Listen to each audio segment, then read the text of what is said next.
Le lieutenant-colonel Tigri, le chef de ces putschistes, c'est un officier des forces spéciales, c'est pas n'importe qui. Le coup, visiblement, il a commencé par l'arrestation d'un certain nombre d'officiers supérieurs de la hiérarchie militaire, notamment donc le chef d'état-major de l'armée et le chef d'état-major de la garde nationale. Ils ont essayé aussi de capturer le directeur du cabinet militaire.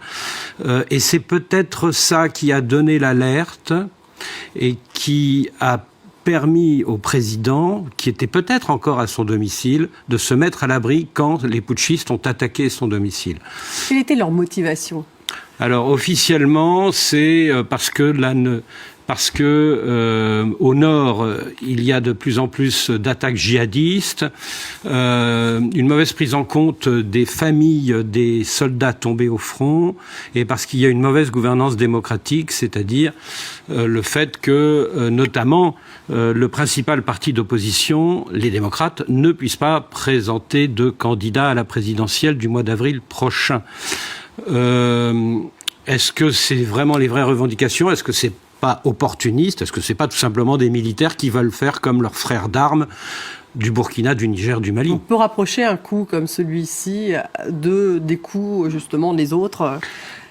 Burkina Faso, Mali. L'Afrique de l'Ouest est énormément déstabilisée depuis 5 ans, depuis le premier coup d'août 2020 à Bamako, donc les 3 pays du Sahel, la Guinée-Bissau il y a 3 semaines. Ça inspire évidemment d'autres militaires. Il y a un effet domino. Il y a un effet domino, il y a un effet de contagion. Ils se sont retranchés dans un camp militaire, dans un quartier populaire de l'ouest de la capitale, qui s'appelle Tokben. Et là, ils sont restés plusieurs heures. Donc il y a eu un face-à-face entre les loyalistes et les mutins putschistes.